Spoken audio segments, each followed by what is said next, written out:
and welcome to episode 6 of season 1 of our podcast, The Heat of Command, Mastering the Art of Fire Service Leadership. And we are your hosts, Carrie Henderson and Kyle Matusik. And last week, we got into some of the soft skills discussions that are near and dear to Kyle and I's heart that we love to talk about and could talk about for hours. So I don't know how long last episode was, but it was fabulous. And we talked about authenticity, which is my, I think, favorite word of all time. And we ended last episode with a quote, a question that we threw out to you guys to ponder. So we thought to kick off episode 6, we would throw around our ideas about the quote and the question that we threw out. So we ended last week talking about a research paper in organizational dynamics. And in the paper, they argue that generational theory creates a self-fulfilling prophecy. You stereotype other generations. When you do so, you treat them differently. So they end up being different. So our question to you guys was, true or not true? Kyle, you answered right away before we even let anybody think about it. And you said...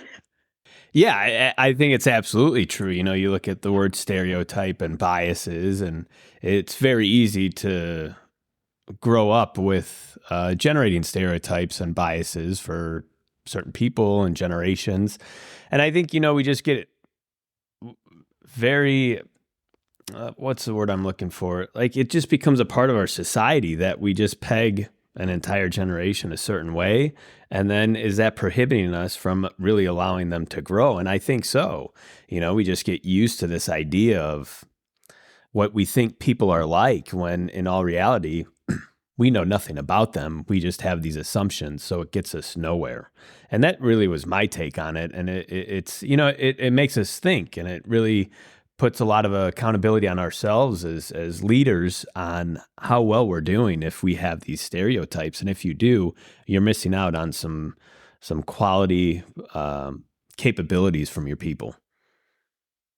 Yeah, I kind of think along the same lines, and it made me think about a couple different things. The first is, I don't necessarily disagree with categorizing people based on the time period they were born, not necessarily with the generation and grouping them based on, because they were born during this time period, then they are this, like you're saying. But I think it is good to realize the politics and the social climate and all the stuff going on during a time period when people are raised. And I think it does shape them to a certain extent. But you're 100% correct, in my opinion, that it's not an all or nothing. So is there, and I've seen people talk about confirmation bias.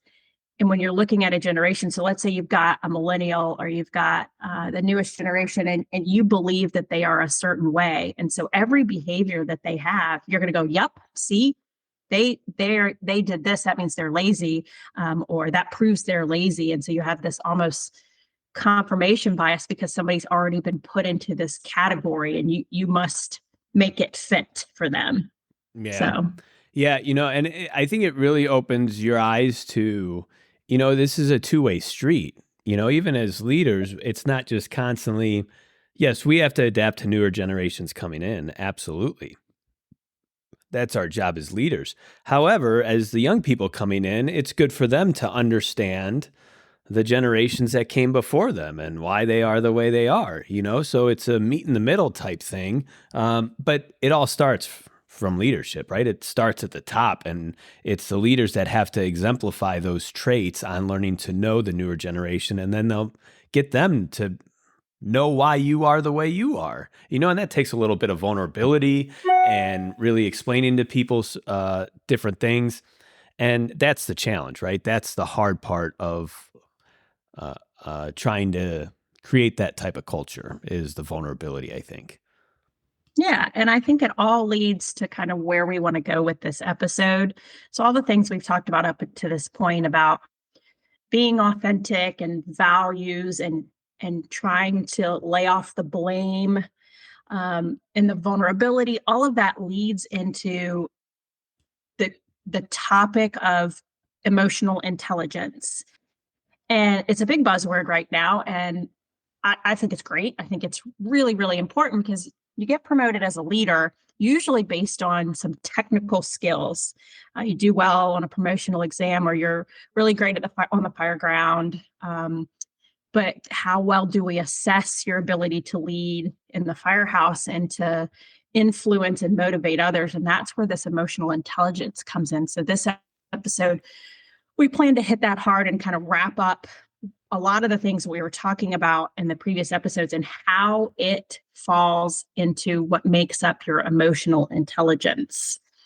Yeah, through the course of our previous episodes, we've used the words emotional intelligence and empathy and compassion. And, that was our opportunity to really dive deep into emotional intelligence and what it is and what it looks like, so we can have a better understanding and start working on these things. The biggest thing when we look at emotional intelligence is there's no quick fixes here. There's a lot of hard work that needs to be done, a lot of self-reflection and introspection that needs to be done in order to start building your emotional intelligence. On the surface, when we look at emotional intelligence, it's really the ability to manage both your own emotions and understand the emotions of people around you. Like, that's it. Right on the surface, that's what emotional intelligence is.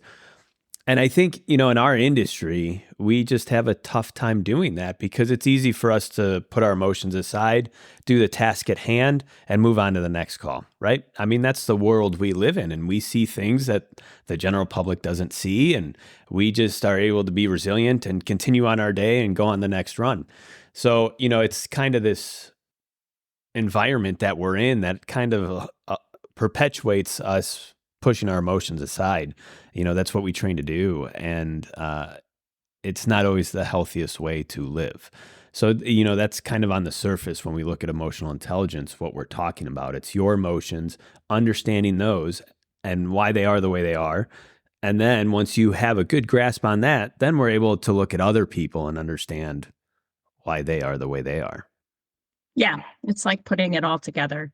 So we've talked a lot about, I think in some of our episodes, we've talked a lot about our own self-awareness, or helping others find their self-awareness, but we haven't talked a lot about, we've talked a little bit, I guess, about helping other people, and reading other people, and reading the room, and what you're getting yourself into before you bring up a topic or before you fly off the handle, and all of that stuff. So I love this topic, and it's I don't think it's as important to say this is exactly what it is emotional intelligence, more so as how to figure out what it takes for you to make yourself better at it. So sometimes when you look up emotional intelligence, they say there's four aspects to it. Some people say five. I think four is a good place to start.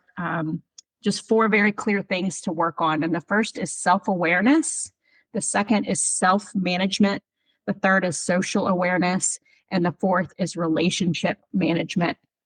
So Kyle and I have talked a lot about self-awareness, and that really is really the core to everything to get started, is that self-awareness, or as Kyle puts it, introspection. And that's what his paper in Darley is all about. So if you go back to our first episode, we introduced ourselves and kind of how we got to where we are, but Kyle's paper on introspection is really good at talking about this. But it's not just understanding your strengths and weaknesses, but the emotions that go behind those and how you express those, and also the effect that has on your crew or your team that you're leading. So any thoughts on self-awareness, or do you think we've covered that one kind of a bunch? Yeah, I think we definitely cover that a bunch. And as we get into the other ones, I think the biggest thing is then once you become self-aware of your emotions, then you can identify the emotions behind your behavior and behind others' behavior. And then you'll have a better understanding of where they're coming from and how to best interact with them. And that's the whole point of leadership. How do we best interact with our people? So we need this level of emotional intelligence to be able to get the most out of our people. So that's where, the starting point is, it starts, when we say self, a lot of times it seems selfish, right? And we don't want to live in this world constantly about me, and myself, and I have to do this. But if we want to be effective leaders in growing an organization, growing our teams, you have to become self-aware. And that is not selfish to do by any stretch of the imagination. It's probably one of the most unselfish things you can do, because that allows you an opportunity to grow in ways you've never grown before, and allows you to be that authentic leader that me and you talk about. So we say self-awareness, but it is not selfish by any stretch of the imagination. Agreed. This I want so bad as an employee, and this is something that I really am working on. And it's so hard as personally for me, I want to be somebody that takes feedback no matter how it's delivered to me. Because I know it's hard to deliver feedback, and a lot of people aren't sure how to do that. And maybe their emotional intelligence isn't up where they want it to be. But I want to be an employee that can take feedback however it's delivered. And so I have to remember that. And that's something for me, self-aware, that what is something I can do to receive feedback differently. So that's just an example of how some of this could kind of play out. But to move on to the next one is self-management, and that's your ability to manage your emotions, particularly in stressful situations, and to maintain a positive outlook despite setbacks. Leaders who lack self-management tend to react and have a harder time keeping their impulses in check. How many people do we know that fall in that category? The list is just going off in the head, right? You're like, wow. I mean, it used to be me, right? I was there too, so it's not, I'm not saying that I wasn't a part of that, because I was, and that's how you learn and grow. But yeah, how do we manage ourselves and our emotions, and don't let those get the best of us, and understanding where they're coming from and why, I think, is the biggest thing, is, why, and really examining and digging deep down into why we are the way we are and why we can work in these environments. There's usually a story behind why we can go into areas of chaos and operate pretty calm, cool, and collected. I mean, it's an amazing trait for us to be able to do, but there's usually a story behind why we can do that. Well, and I think there's an interesting connection here too, because I know a lot of people out there that really lack some of this impulse control, but they tote it as, I don't care. I don't care what I say to people. I can say the hard things, and I don't care how it comes across, because it needs to be said. And so I'm going to tell you like it is. And so it's misconstrued as self-awareness. People think, yeah, I know this about myself. I know I fly off the handle, but I always say the hard things. Well, do you get the results you want? Right. So I think that's where the emotional intelligence parts comes in, is you're self-aware. You realize that you don't self-regulate very well, but how's it working for you? Is it cause tension in all of your work groups? Do people complain about you? Are you getting results from the people that you're responsible for? Can you motivate your employees to change? So that's the EQ, or emotional intelligence part of it. Yeah, I like how you mentioned too, with that self-management is, that positive outlook. And I think, we get in these toxic environments, and it's very pessimistic environments, and there's little optimism. There's little optimism in our world and within our industry and within your organization. And, as leaders, it's learning to have that sense of optimism. And it starts with an emotional intelligence, understanding emotions, or else we just stick to being a pessimist, and we're looking at things with a negative lens. And no matter what, there's going to be a negative connotation to everything that happens in your life. And right then and there, we can see, you're lacking a level of emotional intelligence if that's the world that you constantly live in. And our goal is to pull you out of that. Like, we don't want that. And this is how we're going to get away from that, so we can, breed a new generation of leaders that have this level of emotional intelligence. Yeah, because there's always stuff in your workplace that you want to be different or better, and that's Absolutely. okay. But it's the recognition that, hey, this isn't so bad. Like, all these other things are going well, or could go well, if I just looked at them through a different lens. So we're not saying everything has to be rainbows and butterflies and Right. kittens all the time, but it's the stepping back and going, hey, it's not so bad. Yep. Not so bad. Absolutely. Yeah. So, all right. Then we've got social awareness, and social awareness is my favorite thing to watch. That's really the reading the room category. It's, your emotions, your it's your ability to recognize others' emotions, but it's really the dynamics that come into play with your group. So group dynamics, reading the room. And this can be simple. This can be as simple as stuff with your spouse, like knowing when to bring up certain topics. At work, it's so important. It's so important to understand when you deliver messages or when you have conversations or feedback. Read the room. 100% read the room. Yeah, absolutely. One of the things my wife enjoys doing a lot is people watching. And you can start building that self-awareness. Just if you're going to the airport, just go sit, put some music on your headphones and just kind of watch, or don't even play music and kind of listen. And you can start looking at people. As I went through my journey and I don't know if I mentioned on here, but I was in therapy for 4 years. And towards the end of that, I remember telling my therapist, it's like, man, you gave me superpowers. Like, I feel like I could look at everybody and be like, there's something there, And it's like I could see things that I never saw before. And you start to have this understanding that there is a story behind all of us.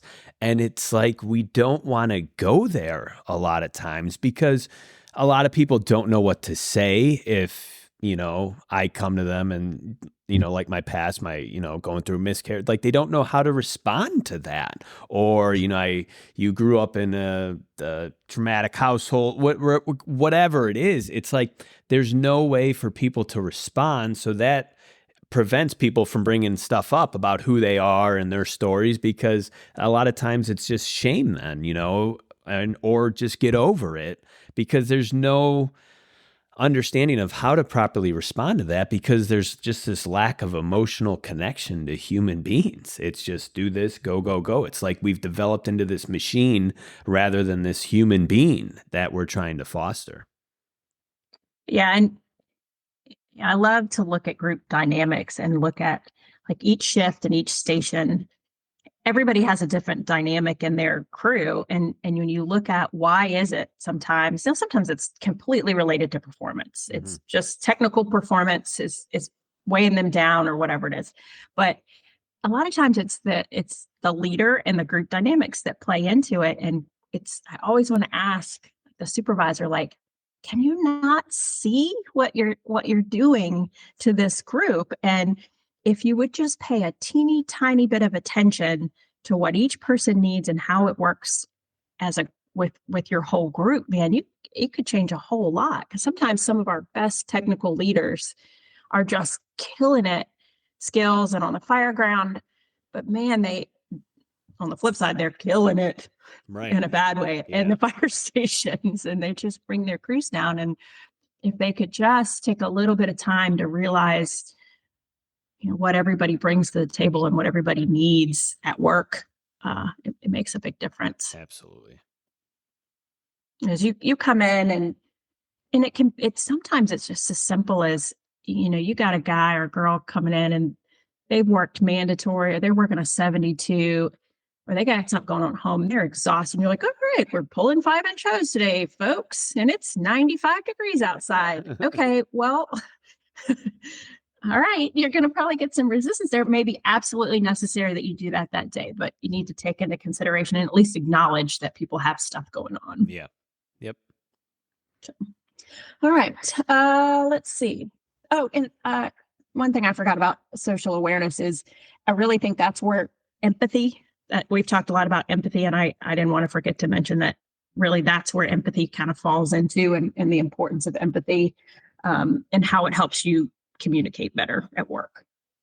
All right. Relationship management is the fourth component here. And that's your ability to influence, coach, and mentor others and resolve conflict effectively. So conflict management is always a big topic in the fire service. And I hear a lot of people talk about, we don't hold people accountable. Like, okay, well, what would you like that to look like? Yeah. What would you, if we, in a perfect world, because I hear that all the time in every fire service, yep, we don't hold people accountable.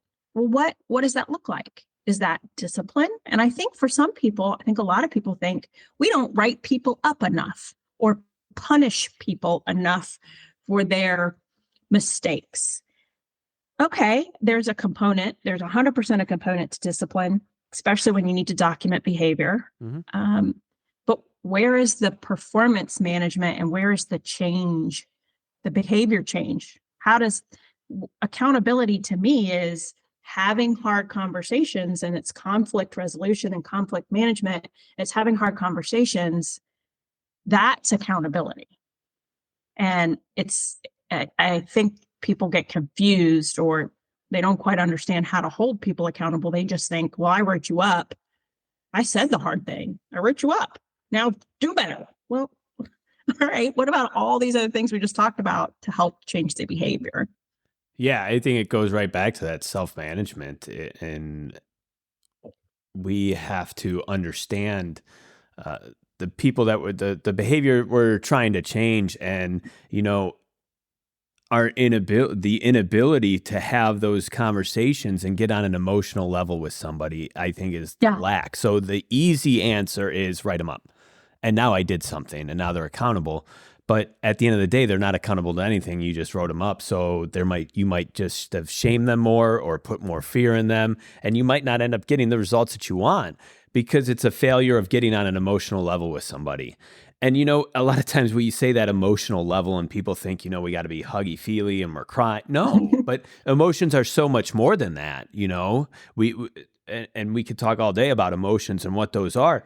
But it's getting on an emotional level with somebody, having the understanding of who they are as a human being, not just as a firefighter, trying to understand their story, even if they never tell you their story, understand they have one, and then trying different strategies to change that behavior. But that's where I feel what we're missing is the human connection, the emotions, the raw emotions of human beings, and having those hard conversations.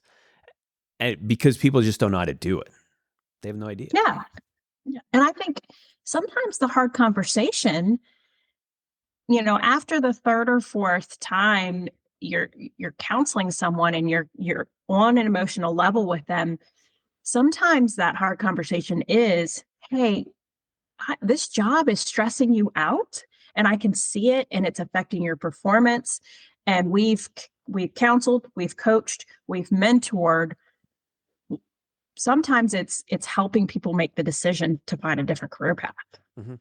It's not, we're not saying everyone, you have these conversations and everyone changes and everyone becomes firefighter extraordinaire. It's every type of conversation that you have to have. And sometimes it is those conversations of, we're trying all this stuff. What else? What else? And sometimes people come to that realization on their own because of the conversations you have with them and your willingness to sit in that place with them and have that conversation. Yeah, and I think it also creates an environment of true human connection. And when you have a subordinate that feels connected on a human level, there's a lot of possibilities that could happen there. Yeah. But when we are disconnected and it's just this fear type environment or shame type environment, they're going to check out and not really care what happens. Okay, I got written up. I won't do it again and move on, when at the end of the day, there's no change of behavior. So it's really that human connection and being on that human level with somebody that we can really start to promote change, see change, and go in a completely different direction. But it's having them feel that. And I think when people feel that true human connection, the sky's the limit then. Yeah, 100%. So, what are some things we can do to work on some of this? Because it sounds easy and we can talk about it all day, but I think there are some resources out there. And one that I think is particularly helpful, and we did this at work. Our fire chief made us all, the executive leadership team for our department, had to go take a DISC assessment. So it's like an assessment tool that helps with group dynamics and teamwork and communication. Because he threatened us all the time because sometimes we would talk at meetings. So he was going to send us to EAP and he was going to make us do all this stuff. Well, eventually we did this DISC assessment and I loved it. I thought it was fantastic. So the concept is that everybody falls into a category of dominance, influence, steadiness, or conscientiousness. And you take this this whole questionnaire thing, and you learn where you fall and how you make decisions and how you respond emotionally based on that assessment. And that was all fine and good. A lot of that I knew about myself, but what was really cool was I had a supervisor that sometimes I didn't see eye to eye with, and we just had a really we had a disconnect, and we just couldn't get past it. And when he answered those questions, and I saw the stuff on his, and we had to talk. They made us talk about all the stuff in our assessment. I was like, oh, this completely changes things for me. And once I wanted him to see mine, to say, this is why I react emotionally sometimes, and this is what I'm working on, and this is what I need, and these are the words I need to hear. It, I wanted him to hear those, but more importantly, I loved seeing what was on his, because it made a whole lot more sense in the way he supervised me once I saw that. And especially like we've got to see what our fire chief says, and the assistant chiefs and all that stuff. So it was very productive. Yeah, it sounds like a good human connection type exercise. And, you know, we've said it numerous times on the surface, what the stuff we're talking about is really easy. It's just being a human being to one another, getting back to the emotional level and emotional connection of people. One of the things that I was thinking about when putting this episode together is, how do we really get the point across? And I think for me, I had a lot of failures, and it was like really hitting kind of a bottom for me to really change my ways and who I was. So I wanted to quick and hit on, you areas that, to kind of just put it blunt, you may lack emotional intelligence if, and I want to list a few things. And a lot of these things we've already done episodes on and we talked about. One of them is you blame others constantly. You probably don't have emotional intelligence if you're blaming others. It's a simple deflection from yourself. And a lot of these things tend to be deflecting away from our own shortcomings. And I can say this because these were all me. And it was what I used to be and how I learned and grew from. And I'm still learning and growing. I still make mistakes. I still, trip every now and then. And it's about surrounding yourself with people who are going to help you and lead you along the way and understand you're going to make mistakes.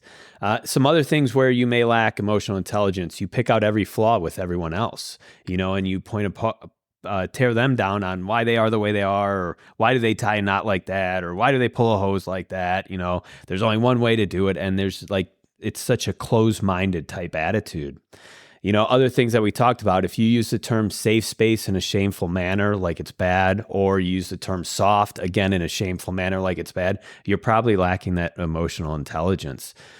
And then finally, for me, it's, you shame others for being a certain way instead of learning about them and motivating them on their personal basis. And I think it's kind of a societal thing that we just kind of do that, and for me, it was in the beginning of my career, it was like, you don't have the motivation I do, the pride I do, well, shame on you, right? And I now realize that was wrong of me. And I know I was very ineffective with a lot of people. So like I said, those are the areas that I can point out from personal experience that I know I was lacking emotional intelligence, because those are all things that I did. What really allowed me to grow was, again, then surrounding yourself with people who are going to allow you to grow. And fortunately for me, it was like some things lined up for me. I was able to move shifts, and I was with the best crew I'll probably ever work with in my career. And what they did for me, they will never understand the true essence of what they did for me, but they gave me room to, move on from my past mistakes. And they've become some of my closest friends, which is, when I look back at my story, it's just unbelievable. But those are really the things that I learned. And if any of those things that I listed, if you do some of those things, you're probably lacking emotional intelligence, and there's some work that needs to be done. And that's all right. We'll help you. Shoot me an email, hit us up on social media. We'll help. We're here to help. We'll have the hard conversations and try to figure this out, because it's just about growing as human beings and building ourselves so we can build strong teams and a bright future and just keep our industry and our society progressive. Yeah. And I love that you were vulnerable there. And I will be too, because for me, I think I do a good job reading the room, but like I said earlier, my weakness is feedback. I for so long was immediately defensive in receiving feedback, and I want to be a person that can take feedback because I want to grow and get better, and I want you to feel comfortable coming to me and saying, "Hey, I want you to do this differently, or you should have done this differently, or this could have gone better," and me go, "Oh, let me think about it. Yep, you're right," or let me figure out how to make that happen, and not go, well, no, let me tell you why I did it this way and I'm right. And you know I, accepting feedback a little bit better. And I'll throw out there too, if you want ways to kind of recognize if you need some improvement, how do your conversations go? Are most of your conversations with others, are you misunderstood, or do you have a hard time understanding what people are trying to portray to you? Like if you're asking for feedback from your colleagues or your subordinates and they're giving you feedback and you it's strained, or you have a hard time accepting feedback from them, or you just have a hard time having conversations with other people, emotional intelligence. If you are quick to fly off the handle, or if most of your interactions with your coworkers, you feel like it's something wrong with them, or you're you, lots of strained interactions at work. Probably some of your own emotional intelligence. Yeah, and I hope, the pointing out those things will help our audience kind of realize like, hey, maybe I have some work to do here. And there's nothing wrong with that. We all have work to do all the time. And like I said, we're going to have successes and failures, but it's just really about that growth as a human being, which in turn makes us better firefighters and better company officers and better chiefs. And the results of building a level of emotional intelligence are just astounding, and it allows so much room for greatness to happen. For lack of better words, I mean, true greatness could happen there when we have a level of emotional intelligence and human connection within every part of our lives. It really is a strong benefit. Yeah. And our fire chief has the idea that everyone will do a disc assessment and that you'll get your results, and that when you go work with someone, you can give it to them and say, hey, this is where I fall, and this is how I need you to communicate with me. And this is what I need you to understand about how I make decisions. And this is how you can help me with that. So I may be a person, I'm pretty sometimes almost a rash decision maker. I make very quick decisions, which works really great on a fire ground. Sometimes in my line of work, for long-term planning purposes, I need to take a break, and where I need to slow down and take a minute. And so sometimes my conflicts are at work are with people who are very deliberate, tact. The way they make decisions is much different than mine, and knowing that about them is important at my level to say, okay, I'm not going to go in there, present my case, and get an immediate answer like I like. I'm going to say, I need to go in there with an open mind, that I'm going to present my information and present my case of what I want or need. And they're going to need to think on it. And I'm going to have to be okay with that. And then usually it's a much better outcome because I've got all this passion and crazy heart driving my decisions, and they've got the thought and they've taken time to research it. And so then the answer that we come to is much better as a group. Yeah, isn't it really cool? Like, you take a growth journey and you realize that life is about growing. But then when you do it and then you look back, sometimes doing the work and going through these phases of growth are really challenging and can be hard. But then you look back and you're like, that's what I used to be like. I've come a long way, and it's pretty cool to look back and look at your growth and the people who have had positive impacts in your life and from what you were to what you are today. And it's pretty amazing just, listening to your story and hearing, where you're at today. It's cool. I mean, that's what we should want for everybody, is to have an environment where they can do that safely and comfortably. So, this was a great conversation. Probably one of my favorites thus far. I know we went a little long, but that's okay. there's just a lot of meat here and a lot of information, and it's stuff that we're going to continually talk about. Like last week, we ended with a question. This week we're going to end with a quote, and we want you all to ponder out there. And again, you can comment on our social media and kind of let us know what you think, and we'll answer it and give our thoughts at the beginning of our next episode. So Bill Bullard is an educator, and he gave a commencement speech at a San Francisco University high school. And he kind of pulled quotes attributed to Plato and George Eliot and really looked at the relationship between opinion and empathy. And his quote was, "Opinion is really the lowest form of human knowledge. It requires no accountability, no understanding. The highest form of knowledge, according to George Eliot, is empathy, for it requires us to suspend our egos and live in another's world. It requires profound, purpose larger than purpose larger than self kind of understanding." And that really sums up emotional intelligence. If we do the work on ourselves and then we're able to look at other people and have a level of empathy, is really the goal of emotional intelligence, self-awareness, so we can be aware of others. So with that, again, we'll give kind of our thoughts on that at the beginning of our next episode.